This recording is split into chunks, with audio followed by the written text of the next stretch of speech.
Well. Hello, everyone. I see some familiar faces from last night's pre-show hype, where we were all collectively freaking out. Welcome, everyone. Welcome to episode 33 of the What the Sheep podcast, where we will be pretty much freaking out over episode 123 of Critical Role Campaign 2.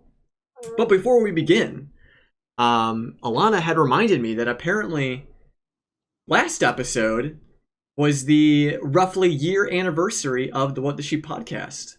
So that was pretty exciting. We did have, a brief period of a 3-month break-ish, but it still counts. It still counts. 1 year with the What the Sheep podcast. I will take it. So yeah, thank you all for joining us on this journey so far.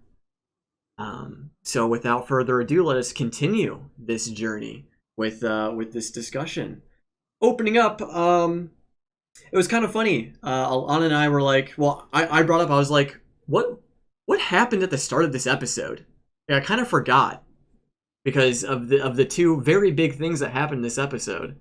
And then we're like, oh yeah, the eyes. They had that brief conversation about the eyes, which was pretty important. We spent so long theorizing and talking about last episode about what's going to happen, what does it mean? And then it was maybe 15 minutes of roleplay at the start of the episode, and I was like, yeah, okay, cool. I completely forgot about the eyes. Yeah. For the rest of the episode after that, but you know how we keep saying something new just replaces the old stuff that we're freaking out about. Now it's now the eyes are old news. Who cares about the eyes anymore? Yeah, now we got something else to worry about. We don't care about Lucian. We don't care about the eyes. Yeah. The dragon's old news. Yep. Oh boy. Even that. But what was interesting about that conversation is, can you start up Alana's volume? Yes, I can. I forgot to adjust the volumes after yesterday. Let me bump that up to. I'll just talk really loud.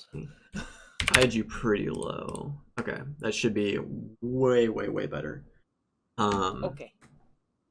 What was I gonna say? We did get a little hint at Caleb's possible motivations with the eyes, because everyone was like, yo, the eyes are so bad, we gotta figure out how to get rid of them. But Caleb was like, we don't really know if they're bad yet. Let's just wait. You never know. God, it's so dangerous. I know, but I'm here for it. Yeah.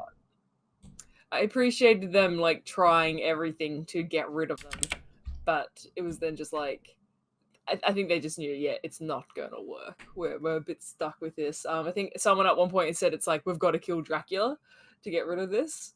Yeah. That's rough. Yeah, it kind of felt like that. I thought it was funny how they were gonna cut off Bo's hand. That was hilarious. Yeah. Caduceus is we could, and then just grow it back. She's like, I'm not on board for this. Could you imagine the two fights that followed that episode if they had cut off her gosh. hand? And Ford's just look, we know it's just gonna grow back with an eye. Let's not even. Yeah, let's not even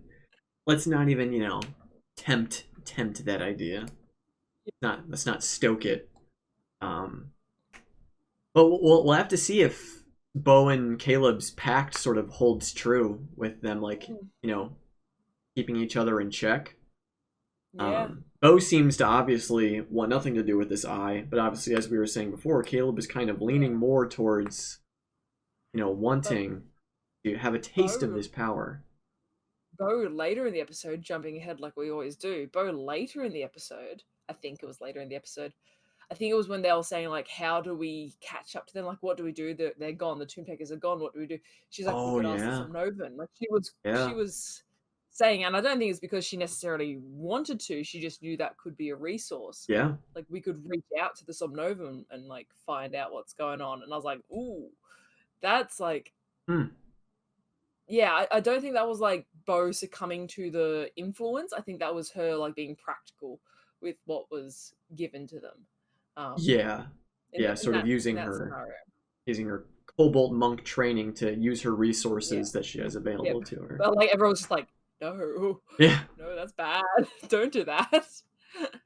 I mean, it is like a genuinely, worthy idea of at least, considering, I would Yeah. say. Especially in a high stakes situation like this, I feel like potentially reaching out to the Somnovan as a last resort could potentially be a route they could take. Yeah. But it's still scary because it's so unknown.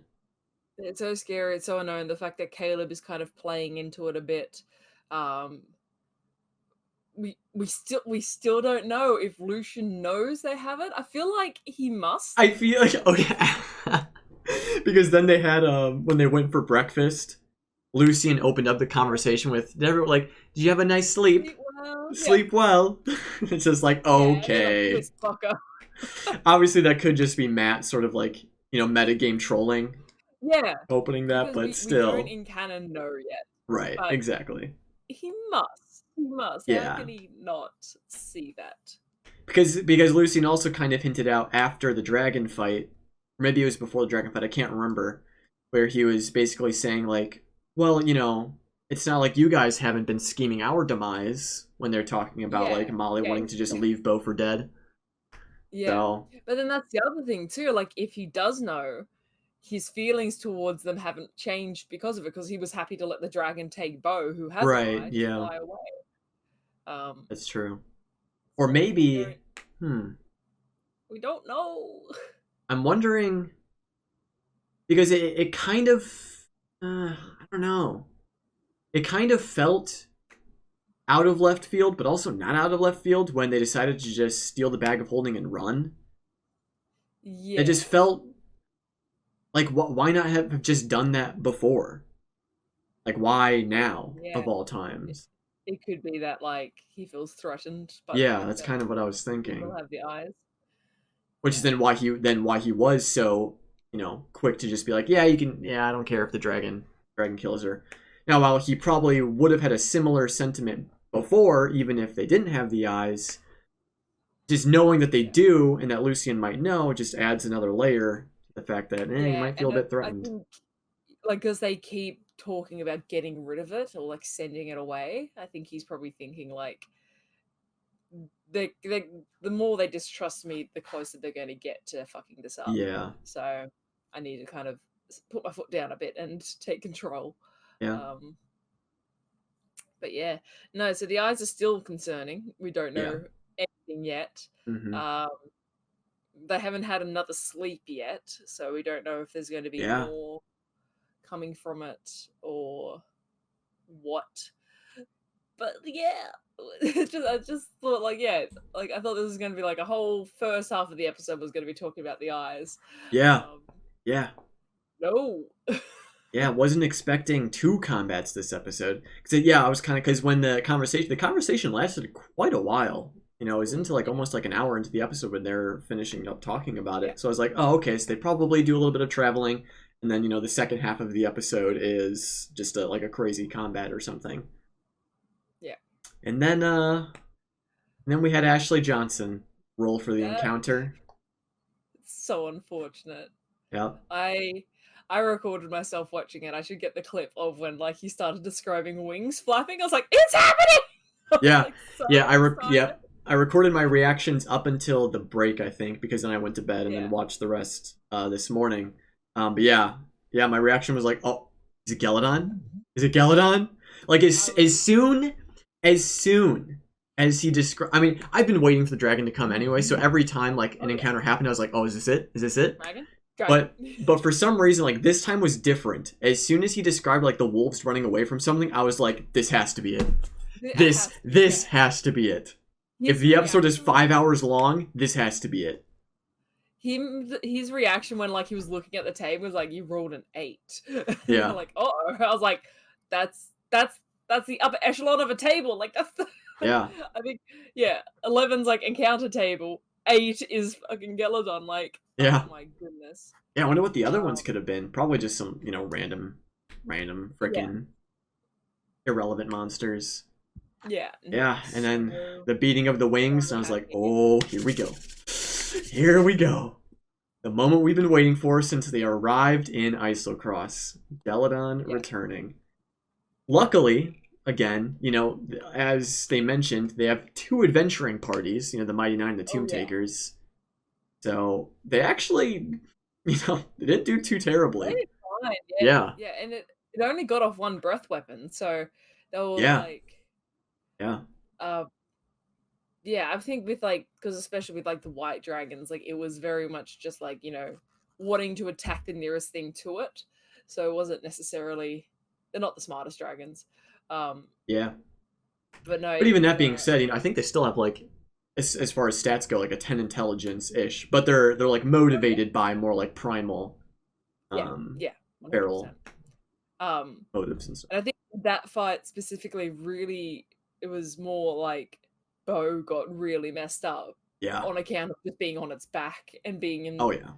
She got hit by two fire strikes. Getting hit by the tail. She's got evasion, it's fine. Yeah. So she was fine for the second one.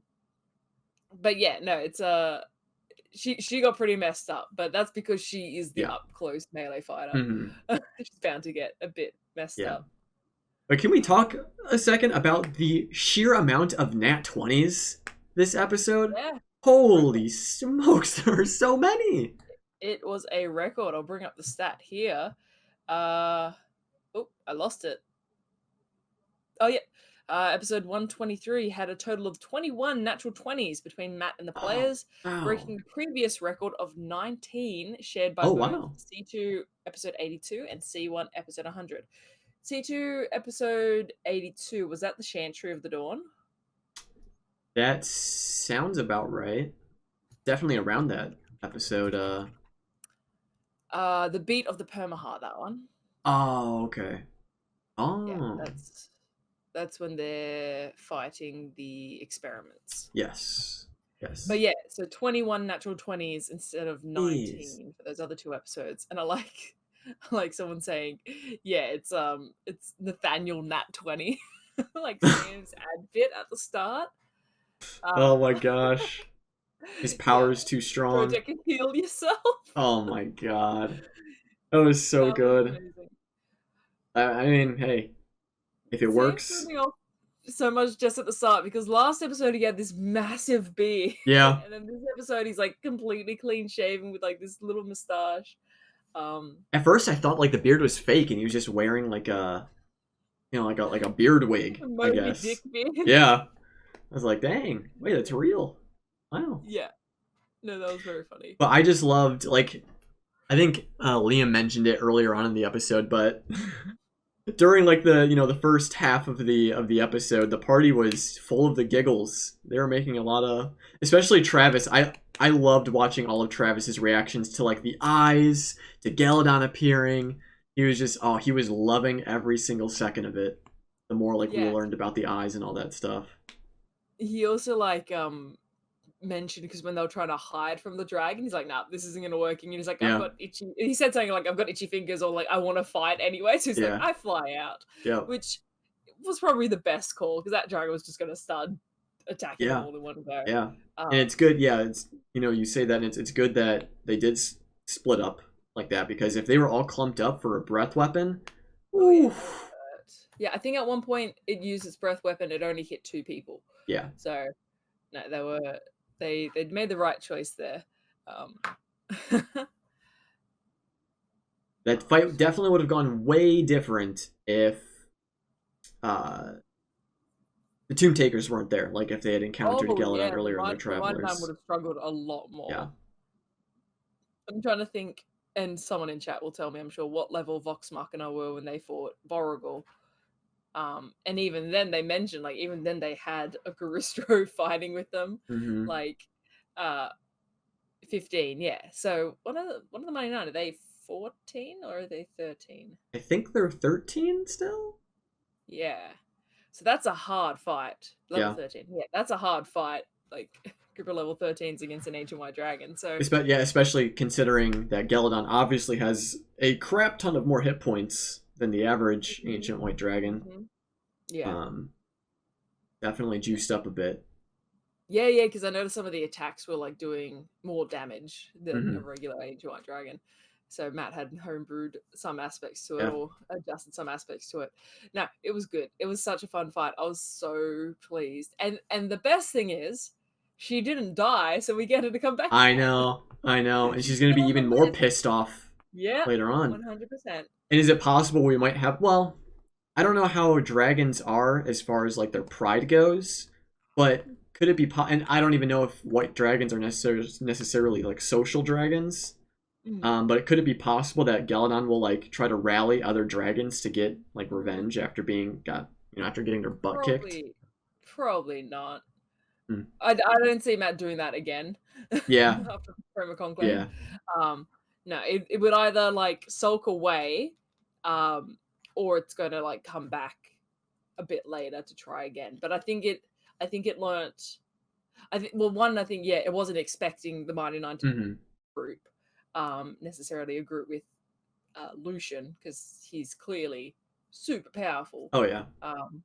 And he said like, I think he said that like, oh, it's a good thing we were here. I was like, oh, us and an ancient dragon, like, sure, no worries, but you guys and an ancient dragon, like, Yeah. yeah, be thankful we were here. So, yeah, no, I mean, I'm kind of inclined to agree with Lucian on that front. yeah, yeah, no, he did a ton of damage. Yeah. We also got Ford did a ton of damage. He crit. Yeah, you got that crit divine smite for like 70 something damage. But I think he did like over 100 damage that turn. Yeah, yeah. Is I think nutty. like 105 or something. Yeah. No, so good. Crazy stuff. I think my favorite like reoccurring joke this entire episode was Sam like being like, I hate Otis. I want to kill Otis. Yeah, yeah. It's so good. And then it turned into like a I legitimate know. thing. Yeah. Yeah. Because it's all jokes. It's all jokes of like the the halflings hiding behind Ford was hilarious. Yeah. But then it became like a legitimate issue later on when you realize, oh shit, that's when Otis fucking lifted the Yeah. holding. Yeah. It's bad, real bad. Yeah. But I love them trying to consistently kill Otis. Mm-hmm. Yeah, I was worried in that because when that fight started, I was on the boat that okay, they're fighting this ancient white dragon. That's probably why the episode's so long. This fight's probably going to be nasty and it's going to last the rest of the episode. But then when they were beating it up and stuff, I was like, maybe there's something else that happens. Yeah. Because then Lucian dropped his comment when Bo was being carried away that let Galadon have her. It's fine. We're done here. I was like, oh, yeah. Are they gonna fight like right now? Are they gonna like not take kindly to that? Yeah. I was thinking like I was like, okay, well there's about 3 hours left after the break. I'm like, there's 3 hours left in the episode. Yeah. I was like, it's probably just going to be what Matt had planned for the first half. Yeah. Before the dragon encounter. I was like, no, it's going to be fine. And we probably still haven't even gotten really to what Matt had planned for the first half. Yeah. I'm certain he had maybe like some kind of them get the bag off them somehow. But like, I feel like this episode was almost completely improv in the sense of the things that happened were serendipitous of what had just happened. Yeah, no, that was wild thinking like at the halfway point. Like I was like, I think there's like at least 3 hours left of what is going to happen. Because even that first half went pretty late. It was like a 2.5 hour to the break ish. Yeah. It's between 2 and 2.5. Yeah. No, but that fight was so good. The dragon was so cool. I'm so glad she came back. I know. I was so excited. Think about the cool things specifically. Well, we had the comedic moment where Yasha threw her sword. Yeah, threw her sword. Double nat ones. Almost taken out Bo. Matt's just like, I can't not do anything. I know. Yeah. Yeah. But then Ashley looked so nervous when she got those double nat ones, and Matt was like, well, might hit Bo. No, it was so good too because she held onto her wings, and I think she was like really trying to like she was really tossing that up. I think she at one Yeah. point she said like I bamfed them out. Matt's like okay, then she's like no I don't. Yeah. If she had done that then, I think she can only do it once a day. Like Yeah. they wouldn't have had it then. She wouldn't have had it to like pick Caleb up and save or help out in that fight later in Yeah. the episode. It's true. That's really smart. I would have bamfed them out straight away. I'm like, I'm fighting a dragon, I'm going to fly. Yeah. But I'm that's me, gone. no self-control. Right. That was really smart gameplay from Ashley. Mm-hmm. Oof. Mm-hmm. Toddler Para asks, does Lucian now hold the last key to unlocking Ukatoa? Yes, he does. Oh, yes, yeah. he absolutely does. Yep. Yep. But it's a bag of holding, so unless he knows about it, he can't draw it from the bag. Oh, that's unless true. he just Unless they, turns the bag yeah. inside out. Yeah, which he probably would. Yeah. Probably. Yeah, what are they have a lot of stuff in there. Yeah, I was trying to think. They've got like the amber shards, they've got the cloven crystal. Yep. What okay guys, chat, what else do they have? Yeah, Vess is in there. She's in the amber. What else? I feel like there's a list on the Critical Role wiki of everything they have in there. So many fireworks. Oh yeah. Yeah, true. Stuff, yeah. But someone in chat, Rishi Deora said, and what I think is probably the most important thing that happened this episode, that caught me off guard, was that Jester healed. Oh, yeah. Jester cast a heal spell. I thought you were going to say the kiss, but yes, that also. Oh no. But that kiss was really nice. That was rude. That was out of nowhere. Yeah, it was so public. Yeah. And everyone like, oh, okay, that's a thing now. Yeah. That's a thing. I liked it. What people say they have in their bag. Oh, all the stuff they've got. Yeah. But yeah, no, that the heal was great. That was like a proper heal. This was a good episode. Like Jester did heal and Caduceus did harm. Like yeah, that's true. That's like spooky. Caduceus casting harm is like a big deal, I reckon. But it's you know, it is what it is. Bo Yasha, this could be you, but you playing. True. And yet again, Lucian ruins the Bo Yasha date by having Otis steal the freaking bag of holding. We're back in the tower. That we're gonna go to sleep. They kept looking at each other too.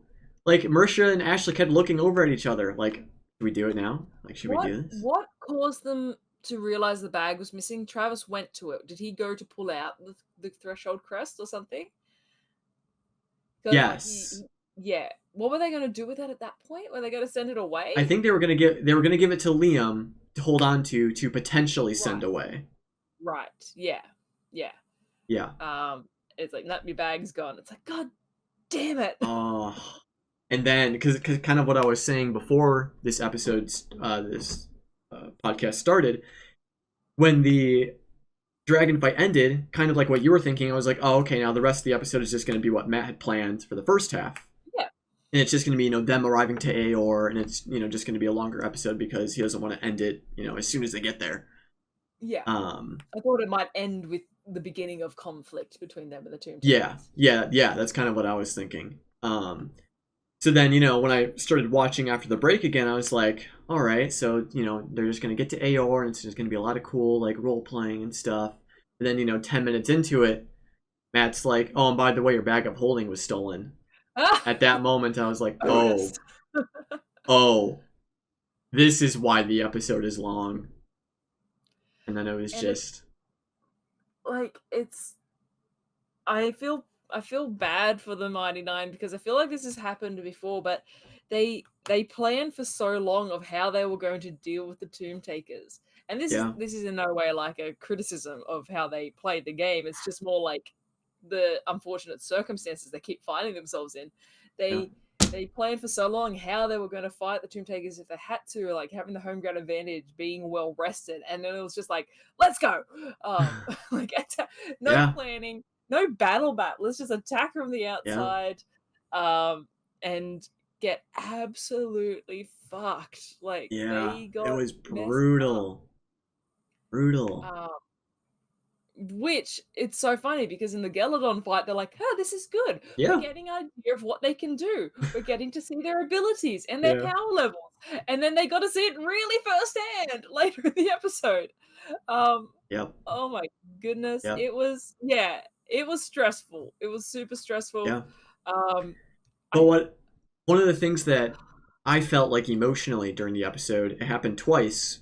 The first one was when Lucian made his comment about leaving Bo to die or whatever, and the second one yeah, was finding out that they stole the bag of holding. Because these past couple episodes for the podcast and stuff, we were talking about like when are they going to come to a head? Like when is this fight going to happen? Like it's inevitable. It's going to happen. They're going to reach a climax or like a yeah, breaking point with this like tension they're having. And while it was always on our mind, it always felt like it was something that was just like one episode away. Like it was always going to be yeah, one episode away.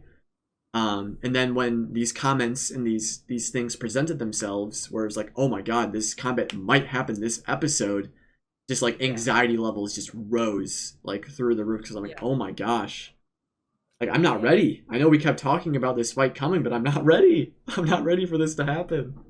But even then, their plan was to get the bag and get out. Like Yeah. they just wanted to, and even Caduceus was saying like, "Look, like we're just trying to talk about it," sort of thing. Like Hmm. this is Ford or someone said like, "Is this how we, maintain trust? Like we're just trying to rebalance, uh, like rebalance here, like get some power back on our side." But they were just Hmm. so outgunned. They were so Yeah. like, um, it's just Especially intense. Bo almost going down like her entire hit points in one I turn. there was a moment in that fight where I thought at least 4 different players were gonna go down at one point. Like, I Yeah. thought Bo Yeah. was gonna go down, I thought Cad was gonna go down, I Hmm. thought Caleb was gonna go down, and Hmm. I thought Ford was gonna go Yep. down. Those are the four that I thought as well. And, Yep. like, if you go to my Twitter, I was live tweeting it, and it got to one point, it's like, I'm gonna throw up. Like, I feel Yeah. really sick about this whole thing. Because it just kept getting worse. And I had really nice people responding like, "No, it's getting better. Look, they're getting away." I'm like, "Ah!"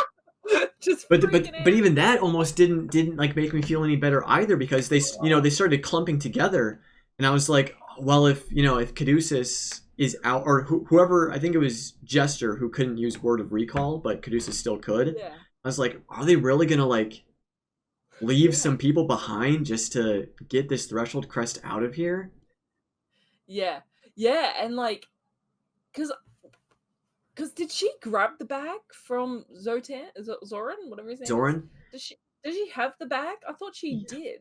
I think she did. I think she dropped it. Okay. I can't remember. She might still be holding it. That's what I thought. She I might thought still be holding it. Oh, I'm seeing different answers. They still have it. I think Tiger says no, but I think they did grab it, Yeah. which is why So she that's wasn't good. That's throwing a up. win. Yeah, That's a win if they yeah. do have it.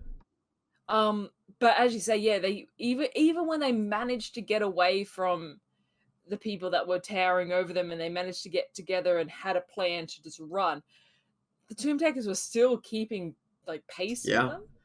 Like that was what scared me. I'm like, yeah, they're going, they're getting away. And then he's like, "Oh, she moves up to you." And I'm like, "Ah, God, what are they gonna do?" Yeah. They kind of Oh. like pick them all off one by one. Like they need to actually just get out of here. I think the real killer in this fight was that anti-magic cone. That Oh, really ruined their day because most of the party are casters. Lucian Beholder. Yeah, pretty much. And Um I'm wondering how it works because I'm wondering if it takes him an action to activate or if it's always on. Because it mm, seems like I don't know. I feel like he didn't take some actions at some point. I don't know. I don't think we're gonna get like a full rundown of. I'd love to see a Lucian stat sheet once this is all over, like yeah. his full abilities and everything. But oh, okay, it lasts an hour according to Roll20. Oh, is that a Enjoy Suburban? It lasts an hour according to Roll20. Where'd you get? What's that? I want to see. Is that like Lucian, or is that more just for a beholder? Because it's so beholdery. Yeah. Like, ooh. I know we were talking about it, but like, Alex says seems like a legendary action. I could see that. That could be, yeah, that could be it, maybe. But it was not good, and I was like, they were trying to figure out too, like, was it a point? Was it within a radius of him? The fact that it knocked out the goggles and Cad's staff was scary. Yeah. Oh boy. But what's interesting is I think, when is the last fight that they've had where they were just like clearly like not in their comfort zone, like they were way out of their price range, if you will. I was thinking, because they've had a lot of wins lately, like Vokodo, they planned so much for it and they did really well. I see Taka saying the Galadon fight. I wouldn't even consider the Galadon fight a fight. That was literally like just that was more like a rolling boulder in a tomb. Like that was that was a environment they had to escape. I would say it was probably the last time I felt so down for the Mighty Nine was when they were fighting, or they were trying to get that thing from that tree back when Oban still had Yasha. Oh. I can't remember. Oh yeah, when the laughing hand was there. Yeah. That, like, because that was them once again flying into a situation kind of unprepared. Like they weren't ready to fight, but they just had to. So that was them flying in, seeing Oban and the laughing hand and getting in front of them. Yeah. And that was when Ford commanded the laughing hand. Yeah, that was badass. But that fight felt bad because that was kind of at the end of just unending losses for them. Like they lost Yasha, they'd lost in so many other fights, and then they had a chance to get Yasha, and it was so close. She was right there, and they teleported away. Yeah, nothing was going right that fight, I remember. Yeah, and I think if you look at fights since then, they've kind of been in control, because that might have been like the kickstart of them being super cautious, because they had a lot of caution from that point forward, sometimes to their detriment, sometimes to the point of like, let's potentially kill these allies or whatever. But I think any major fight since then, they've been pretty okay. It's gotten kind of bad. The Vokodo fight was pretty bad, but I didn't feel as nervous in that fight as I had in that previous one and in this one. But I think what kind of, I think, lends to the idea that, it was rough, but it didn't feel that terrible, as one, they had a decent plan, but also two, Vokodo is just one being with two clerics. So I'm usually not too worried. But in fights like these, where there's one main powerful bad guy in Lucian, but then also like very, very powerful minions, things get a little crazy, especially when you throw in the fact that, there's a massive anti-magic cone, which knocks out half of the party's capabilities. It's pretty rough. Yeah, and they're fighting essentially classes that they've not had to fight before. Like they're fighting blood hunters and warlocks, essentially, because I think we see Otis has some level of warlock. He was she. I think Otis is a girl, right? I think they're non-binary. Oh, they might be non-binary, yeah. Because I think they might have been like Matt was saying, like whatever kind of pronouns. Yeah. Well, you see that they're like shooting their Eldritch Blast and they've got Eldritch Invocations, so it's like, oh boy, like they've got an actual kind of level of warlock with that. I was interested in that. So I wonder if all of them are like that, or maybe if it was just because it would make sense if it was all of them, and it would kind of not make sense if it was just Otis. Because Zoran, whatever his name is, I keep saying Zotan, but that's that Adam Sandler movie. No, that's Zohan. Anyway, he seems like a barbarian. Yeah. Is he a barbarian? And Adam is saying, Otis is a fluid, profane soul blood hunter. Profane soul has warlock powers. Gotcha. Okay. That makes sense. Has that been like announced by Matt that they're Profane Soul? Because I know Profane Soul is kind of like multi-classing with Warlock without actually having to multi-class. Hmm. Uh, Hey. yeah, no, that was really cool. And then Typhel, we didn't get to see much of what she was doing. She just appeared to be like a regular blood hunter. Yeah. I think Blood Hunter with a splash of Fighter, because I think Typhel action surged.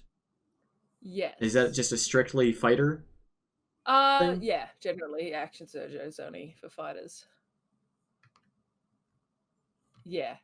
So I'm just reading chat as well. Yeah, I'm doing my best to try to keep up, but yeah, no. crazy. But no, they were not fun. Yeah.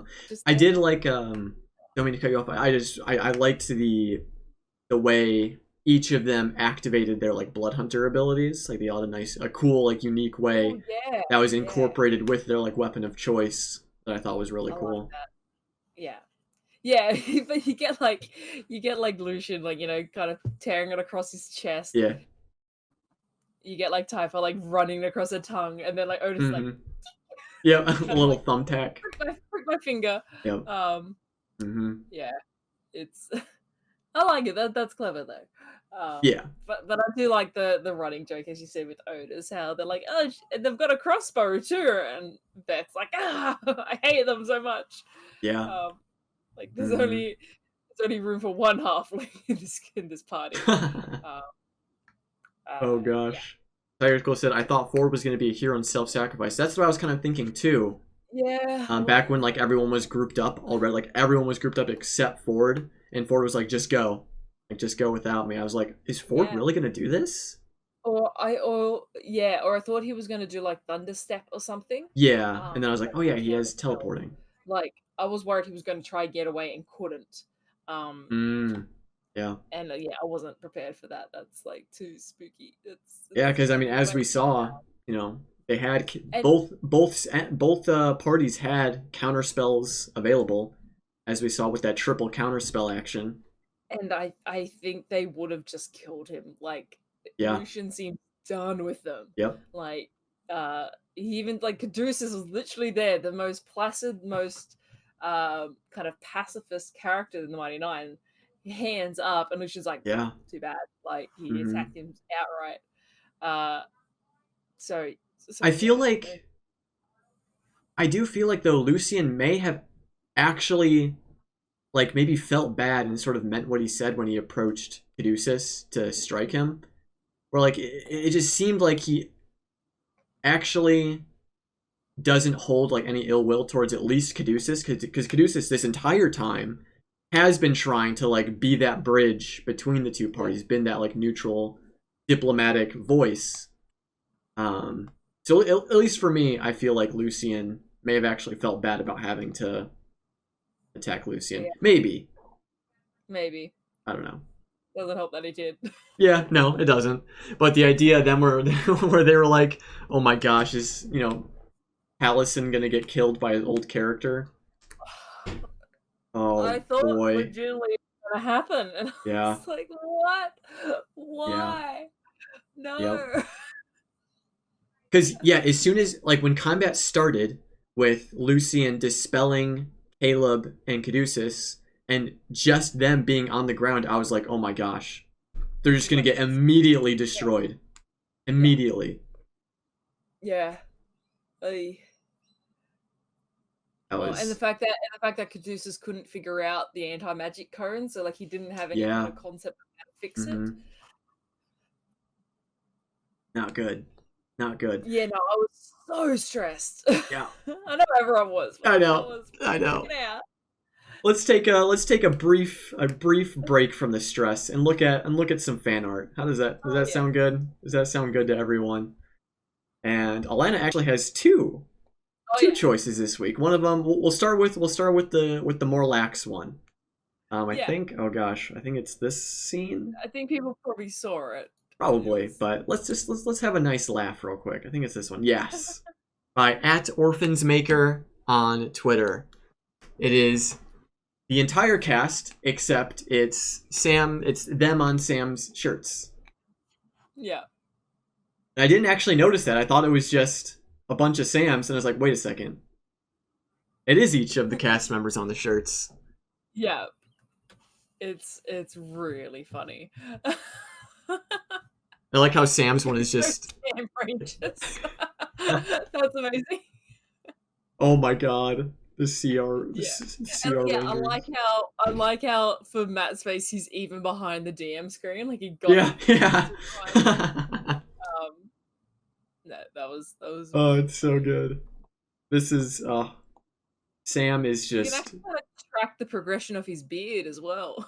Oh yeah, a little bit. It started with Marisha and it went like Marisha, Tal, Ashley, Liam, Laura, Travis. Yep. Wait. Yeah.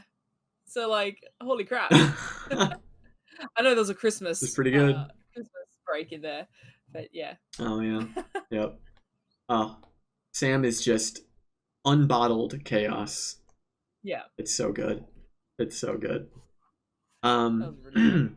And then our next two pieces are a bit not as wholesome and as funny as that. Going in with Alana's next pick by at Herothraxes on Twitter. A really, really cool piece. I love the color for this one, and it feels like sinister and evil. Like this is the eyes on Frumpkin. Ooh. Well, I think that's meant to be Lucian in Cat Oh, is it? Oh, yeah. Yeah, no, you're right. Yeah, I totally forgot that happened. There was so much amazing art from that episode. I know, like a lot of people would like show the eyes and all that, but I really just love this kind of them looking in the book and Lucian Cat being so damn like smug about it. Yeah.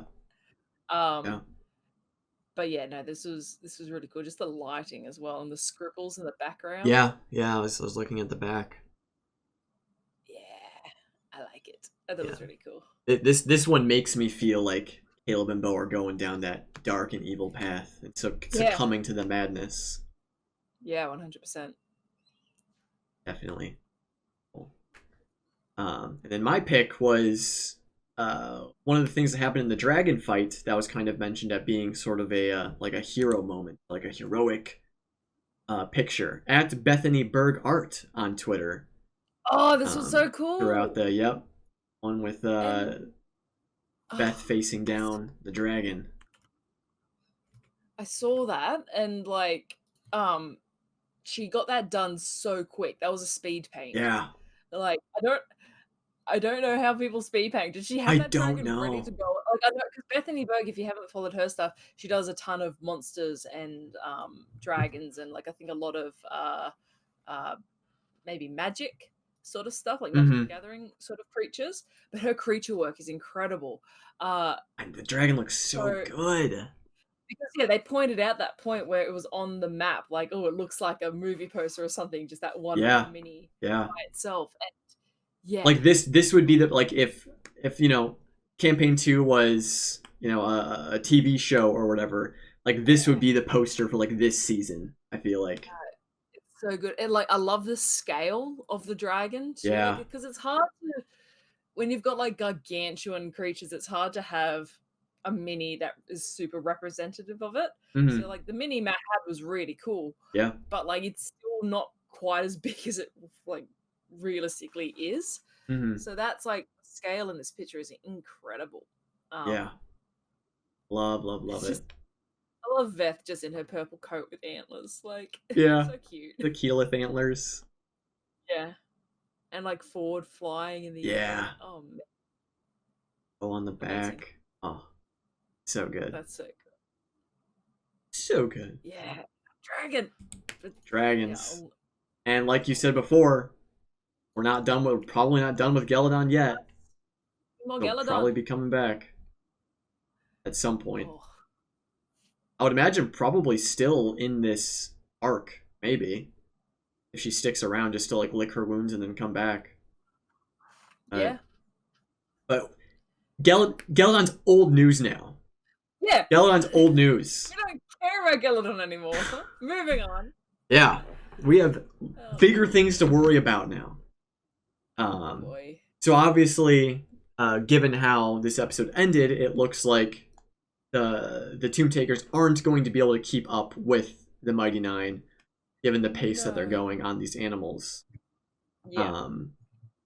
And as Matt said, it looked like the Tomb Takers were sort of giving up the chase. But Now, they don't need to sleep.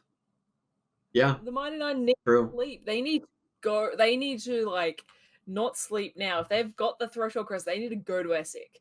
Like, yeah, because Essek's there at a camp with a bunch of like other dynasty people. They need because they can't just put the dang tower up and expect to go to sleep. One, I don't think they can. I think Caleb's probably spent the spell, and like he's just gonna come and dispel it if he finds them. Yeah. So what are their options then? I mean, they do have Word of Recall, but that can't get all of them. Do they still have a use of like a teleportation circle at least for Caleb? Yeah. I think it depends how many spell slots Caleb has left. Yeah. Like, oh, can he? Yeah, because I don't think he can ritually do teleportation. No, but I guess technically, if the Tomb Takers are giving up their chase, and if the Mighty Nine at least travel a good few hours away, they might be able to have time for like a short rest, and then Caleb can do some arcane recovery to get a spell slot back. Well, I mean, they're then gonna risk like apart from Caleb, Bo, and Veth, they've all got a level of exhaustion. They're gonna get 2 levels of exhaustion if they don't rest properly, which is then bad news. Yeah, it's even worse. Advantage on like attack rolls. I know. I'm a DM. I know these things. So we kind of talked about this earlier on, where this episode not a whole lot happened in this episode. Obviously, it was very intense and high stakes, and people almost died. But I was kind of saying that this episode was very much a setup episode. The things that happened in this episode are going to have like obviously crazy implications on the story moving forward. But this episode in itself didn't have a whole lot happen. So then what does this mean? What changes are now happening? I think we were saying the biggest thing that happened was kind of, and it was funny because it happened in the Galadon fight of the party saying like, oh, we get a bit of, a teaser to what these guys are capable of. We get to see what Lucian is capable of. And then we're super up close getting to see what Lucian is capable of. Yeah. So we got some information. Like I wrote down like the resistances and immunities he had, and like the fact that he is a legendary creature is scary. So he's got not magical resistance, legendary resistance, and he's got legendary actions. They're gonna need to be a lot more prepared for the fight with him, and especially if they're going to be there in Aeor. We don't know if that's going to in any way enhance his powers. Like, I don't think they're going to stop following them. I think that's my biggest fear. Like, I think the next episode is going to be even more stressful because if they do have the threshold crest, he keeps saying like, we can go get another one. It's no big deal. But why not just go for the easy one that's close by? Right. Yeah. Because they know they're exhausted. They know they're spent. Yeah. Man. Poor Dagon.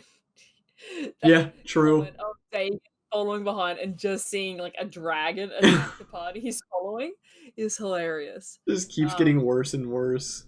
I kind of want to see art of that, of like similar to what Beth did with like Veth there and the dragon, but even further away. Yeah, it's just Dagon's just there, like shaking his head.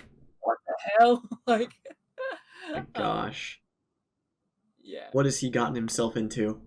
Who are these hooligans that have hired him? He's like, yeah, can I get paid now, please? Yeah, like, before you guys die, can I get paid, please? 100%. Yeah, I agree, Lynn. The sensible thing would be to go straight to Essek. Yeah. And with the commune that happened earlier from Caduceus, we got confirmation that Essek is like, 100% willing to help the party. So that's good. I think we probably could have assumed that. But at least now, we have confirmation that, Essek is on board to help the party. So hopefully we get Essek soon. Hopefully. Yeah, that would be really good. I think but then it just brings in more danger. Yeah. It's more. What do you think? Do you think Essek is gonna bring the danger, or do you think? No, I think he's going to be in danger. Oh, okay, yeah, yep, I think Essek is pretty like he got put in his place by the Mighty Nine, like when yeah, they discovered he was a traitor, yep, and I think he is still trying to atone, at least for that. Like we haven't seen him in so long, but I get the sense that like he was trying to atone, because he did fucked up things. Like he's a terrible person, so. yeah, I want to know more about his placement out in Isocross because that feels very much like get the fuck out of Shorehurst. Like, yeah. um, I 'Cause, want to know you if know, he's like you were kind of thinking that it could be like maybe like a banishment or like a punishment a little being bit, sent out yeah, here. yeah, because he was like he's the shadow hand, like he's meant to be the mage for the Bright Queen sort of thing, Mm-hmm. or like the secret guy, whatever. But yeah, it just seems weird that he's like, oh yeah, now I'm doing archaeology, you know, like. Yeah, Unless the dynasty realized some shady shit was going on. Um, yeah, yeah, but it does feel a little bit like getting sent out there. But even then, I don't know because like he's not on the same level as Lucian. Like we love right. Essek, we stand an Essek boy Oh because yeah, he's like super cool and got cool magic shit. yeah. But I don't think he's even above Lucian in that Nope. regard. He would be more just like a supplement to the Mighty Nine. Mm-hmm. Um, but I think he could like it's like if someone's gonna die, why not make it the NPC? Oh, Like, I mean, you're not wrong, but at the same yeah, time, yeah. oh, I don't want to think about it. I'm more. Yeah. Is it? I'm more worried. I'm more worried about like Essek dying than like a different member of the Mighty Nine. Yeah. Because like a member of the Mighty Nine, I'm like, ooh, yes, angst, give it to me. But it's like Essek dying. Nope, that's where I draw the line. Nope, don't touch him. 99 dying, I feel like it could be like they would actively try to retrieve the body and perform a Yeah, resurrection ritual. If they're like fleeing and Essek goes down like heroically, I could see them just leaving the body. Like yeah, yeah. if I mean, you're Caleb not goes down wrong. heroically, they'd be like, "No, we go back Yeah, and grab the body like, and go because it's an actual player." yeah. Uh, yeah, Don't I want don't to know. think about that. I don't No think I thanks. don't. How are we? And then Yep. no, that's fine. That's just gonna be more doom. Because I was about to switch to I was about to He's switch to the excited for more to a more positive conversation. How are we it. feeling I'm so about excited how are we feeling about the ships? We obviously got a nice Forrester moment. I was Um, like, what? I was like, ships, boats, what? ships, Rumble Cusp, are we back? Um, we obviously had that really adorable Forrester moment, the kiss coming out of nowhere, and then obviously Veth passing over the potion to Jester. The Rhino Yeah, sex potion. my God. And it's just Uh, the whole conversation like, do I drink it? Do I yeah. eat it? Like, what is going on? And then Um, having one of the commune questions potentially being, so how do I use this potion? Just ask the wild mother for me. I appreciate that, like, even though that's Sam kind of messing around with Laura, it's still him technically fucking with Ford. Like, it's Yeah, still yeah, yep. him, like, yeah, messing around. Yeah, that was hilarious. Or also speaking of messing with Ford, this goes back to I think the dragon fight when Otis initially hid behind Ford, and then Ford like pretended to be stabbed, and then Beth was Yeah, like, "No, I was supposed to kill him." yeah. So good. Oh man, I love Ford and Veth's I relationship. know. It's so like prickly. Oh my gosh. And then yeah, unfortunately, the Boyasha stuff just keeps getting pushed back. I mean, we get like minor like Boyasha stuff with them, like like casually flirting and stuff, but Yeah, it's oh way more out of the open too. Like they're yeah, talking about it a lot now. I think. Oh, at some point, I think I'd have to rewatch it, but I think someone said something. I think maybe when Bo was flying away, and Yasha might have shouted something like, "We have a date," or like, or maybe just imagine that. But there was something where they openly referenced their relationship, and now I can't remember what it was. It wasn't as obvious as that of saying like, no, we have a date. It was, I don't know. Maybe I did imagine it. Yeah. I wonder what the rest of the party thinks about that forward gesture kiss. I think because wait, who already knew? Bo already knew, and Yasha already knew. And Caleb has seen them snuggling. Yes. Yeah. And Caduceus with his insight probably just knows. He knows all the relationship stuff that's happening. Like, yeah. So it's probably pretty much out in the open. Yep.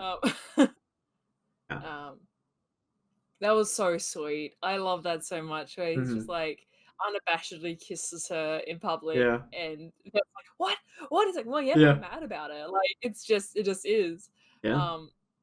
But no. But it's interesting that he did that because the first time he kissed Jester is because he was like, oh gosh, like we could die at any moment. Like I don't want to regret not doing this, and then one of us dying and stuff. So the fact that they encountered Galadon, which was, while they did pretty well, it was still a potentially very, very deadly fight. So Ford was like, oh gosh, well, I'm just gonna keep going for it. Like I don't want to die and not have lived.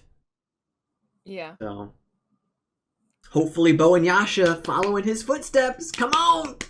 No, they I don't know. I feel like if their moment is like in the heat of battle, they kiss. I want them to go on the date first. Yeah. Like, I feel like that's going to be more their.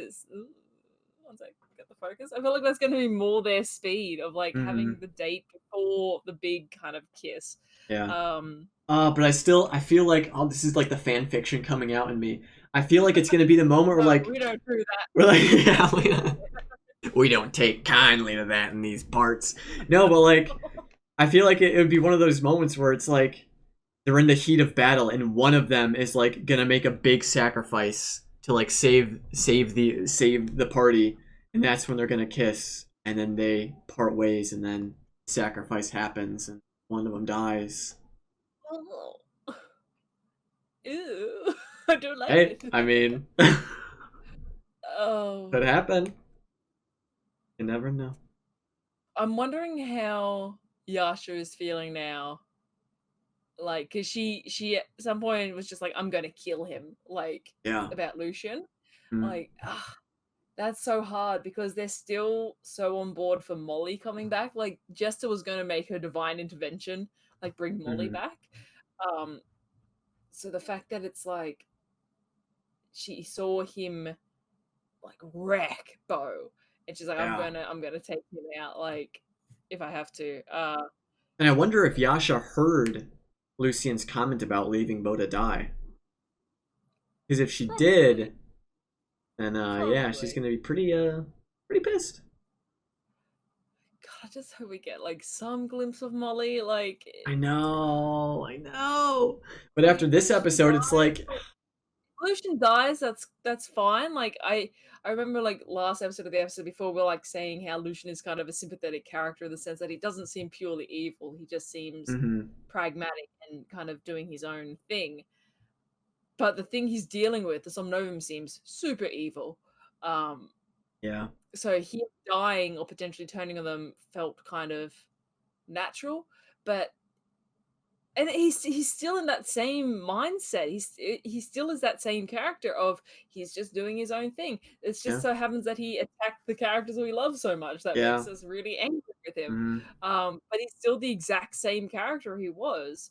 So if he dies, it's still going to be really kind of odd because he's a super enjoyable character. He's not like he really is. Like he's not like Oban. Oban and Lucian are both charismatic and have that kind of really suave, almost kind of like, well, I want to say Oban suave. That's kind of gross, but like like that enigmatic character type.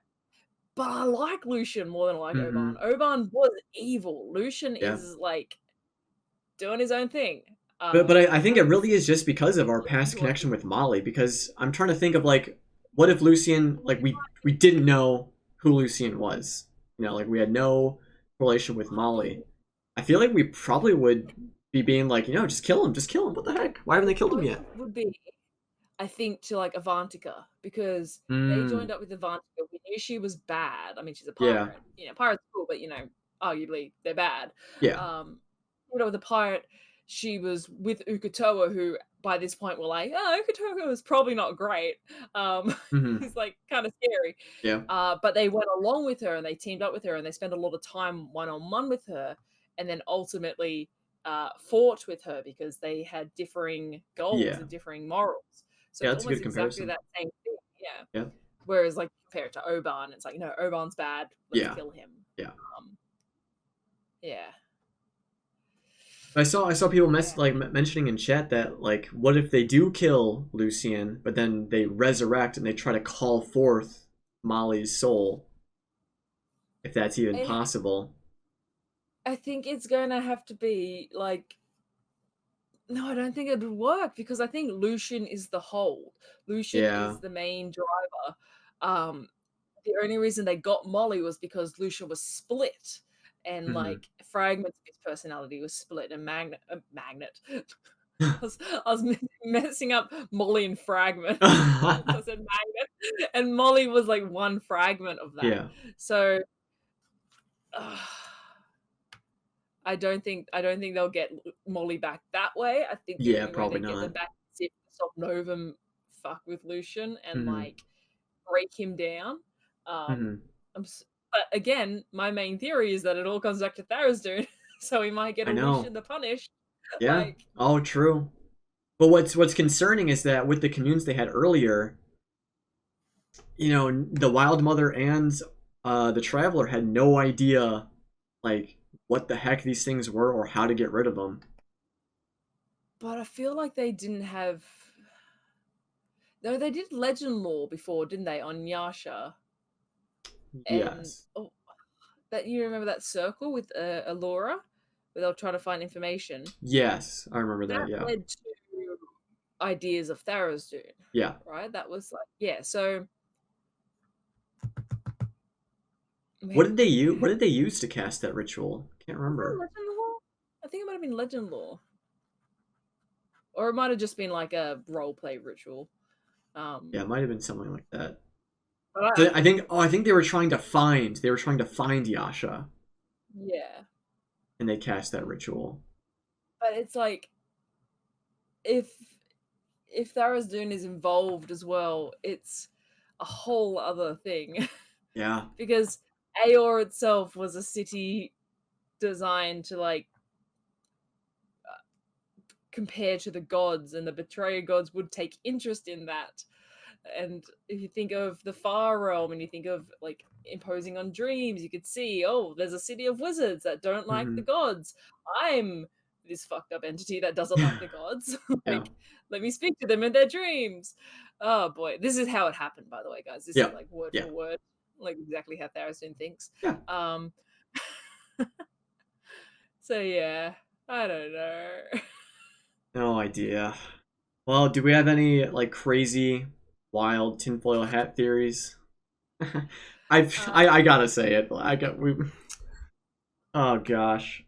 I mean, I uh, still I still think that there's a potential for Caleb and Mo to get a level in Warlock, maybe when they yeah, level up. yeah, Like I feel like it might be one of those things where like when they do level up, Matt could be like, "Hey, you could choose a level in Warlock. If you keep going down this path, you can do that."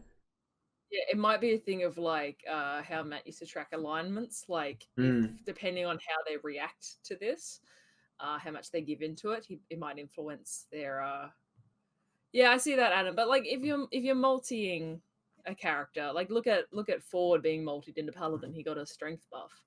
Like I don't think that's a yeah, problem. I've got yeah. I've got I've got like me personally in my home campaign, I've got a fighter halfling that just made a deal with like a moon god and got a level in warlock. But Oh. my charisma's 9. So my Mm. spells are like shit. But still there. Hey, It's nah, still you still nice. got it.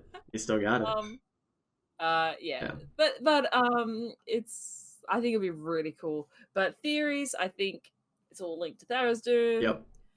Therasduun is in the Red Moon. Yep. which is actually a giant beholder. Mhm. Essek will die. Yep.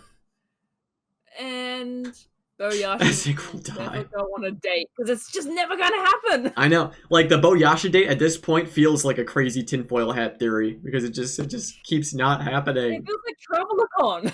It's Yeah, like, true. when's it going to happen? True. Like, Yeah. I remember, oh God, remember like way back when, like episode 90, we're like, is Travelicon next episode, do you think? Like, do you think they'll get there next episode? Like, Mhm.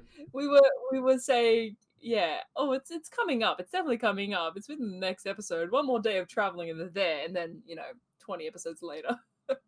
Mhm. Ugh. Yeah. But I'm definitely on the boat that I don't think Bo is leaning towards the power, but Caleb definitely is. So like my crazy tinfoil hat theories, I think Caleb will.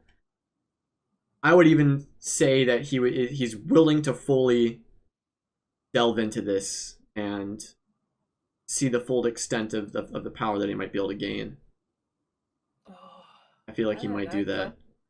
I think the fact that Marisha mentioned like we could use the Somnovum, I'm wondering Hmm. if Matt has like spoken to them about like some form of corruption or something. Like Oh, I maybe. could not like she's like, yeah, it's a bad idea, but it's a terribly bad idea, and I don't see Bo ever kind of reasonably bringing that up as an option. Like, yeah, let's just, delve into this thing we have.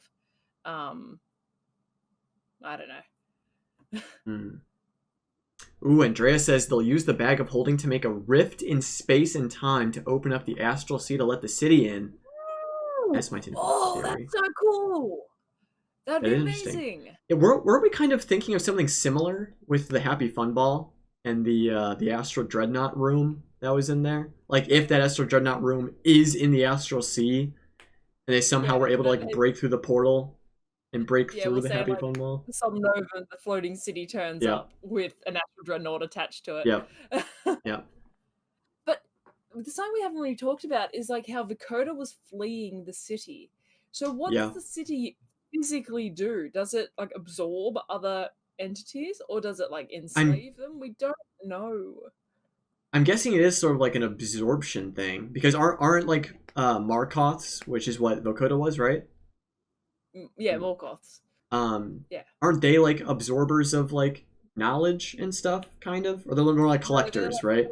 they're hoarders, they're pack Yeah, rats. hoarders and Yeah. stuff. But I mean like beholders and mind flayers are absorbers of knowledge. Yeah, Yeah. yeah. I do think because we talked a little bit about this last week too. I do think there's a very good chance that the Somnovum are just a beholder. I think that is potentially a route Like that might have taken. great beholder, like an elder evil beholder. Yeah, Um, yeah. like yeah, they managed to become what they dreamed. Gosh, which is really cool. Which is really cool. But Yeah. we have no idea. We have no idea.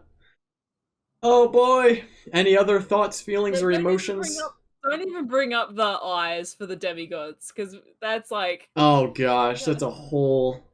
that's a whole other nine eyes that we Oh, can't begin to deal with. oh, not ready to. But yeah. Oh god. I'm not. I don't have enough compartments in my emotional space to hold all of this anxiety. Nope. That's true. There hasn't been a beholder this campaign. It's crazy. Yeah, yeah, we're due for one because there was one in campaign one, right? I fought one in Campaign campaign one. There was Kavan. There was one in the Raven in the tomb of the Raven Warrior. Mm-hmm. There was a fake one in what was his name? Darren DePaul. Sprig. There was a fake one in Sprig's hut. Mm. There was one in the first fight against Vecna. Or was that Keyleth turned into a beholder? I cannot remember. I'm sure someone in chat remembers. There was a beholder in that first fight against Vecna, but I think it was that Keyleth with shape change. which I can't remember. Shape changing into a beholder. Scanlan True polymorphed. That's right, and it messed them up because I think he got downed, and his eye beam was just on everyone for the whole fight. Oh gosh. Yeah, that's a bit rough. It wasn't good. That was a bad fight. I felt stressed in that fight too. Oh boy. Yeah, I mean, we're getting to that point in the campaign where like all these major fights are going to be pretty serious. Yeah. Pretty darn serious. So, do we have any other thoughts, points we want to bring up for this episode? I'm looking at my notes. I don't think so. I don't even think about like upcoming arcs, if there is even going to be one, because it's like back when we were in like the Menagerie Coast before Rumblecast, we're like, okay, well, what's going to happen next? What's going to happen after this? Yeah. It's so hard to see what is potentially after this because it is so dire, and world ending. Yeah. It's possible that, well, it all depends on what they do next, because if they decide to go ahead. Oh, I was just gonna say they have to stop Lucian, because otherwise it's going to be like a legitimate change in the material plane if this city comes back. That's not something I think they can deal with. It's very much it's very much like I think Matt's prepared for it, because I think he probably had things ready for like if Uk'otoa was going to be released. Like I think he has plans for like what happens if this city actually comes back. And honestly, like after this episode, I feel like it's 50-50 whether the city's coming back or not at this point. Like, because they got their butts kicked. So, but if they don't destroy the Somnovan, does that mean like Caleb and Bo are going to be marked forever? Maybe they can sever its connection to the material plane, because it seems to have happened because that adventurer went to Aeor and communicated with them somehow, and that gave him the ability to draw in the book, which then allowed connections to be made. So maybe there's something in Aeor that can sever the connection. Like, maybe. I would hope so, because the Traveler only said that they don't have the means of severing this connection right now. That doesn't mean there's something in Aeor that could potentially, work in their favor. Yeah.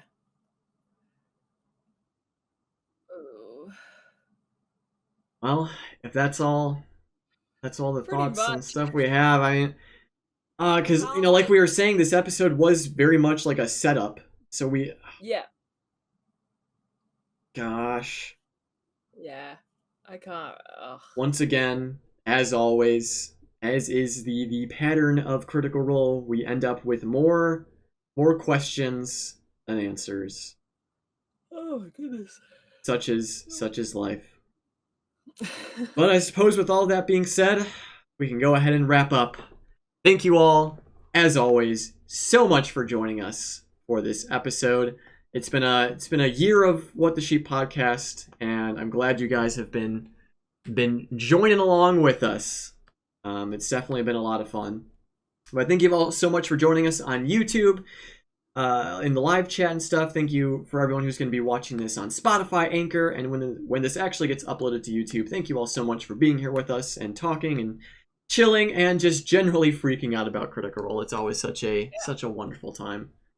Alana, next week is Hit Dice Heroes, correct? Yep. So the day after What the Sheet next week is Hit Dice Heroes. So yes, the 6th and 7th weekend. Yes. We're already in February. Oh god. We'll let you know all about that next week if you tune into What the Sheet, or you can follow What the Sheet on Twitter, and you can also follow Hit Dice Heroes on Twitter if you're interested in checking out our D&D show, which is set in Wildmount. I spelled dice wrong. Trying to put the link in chat. Oh. There we go. Yeah. So you can check those out. But yeah, it's a lot of fun. Yeah, super excited. We're excited. So, with all that being said, I hope you all... Oh, did you have something else to say? Oh, no. Oh, okay. Oh, I thought you were... typing I up was to deeply say something. sighing. Oh, okay. Yeah, I mean, same. This was crazy, but I hope you all have an absolutely wonderful rest of your day, evening, morning, wherever you may be on this wonderful earth, and we will see you all next week. Bye, everyone. I guess.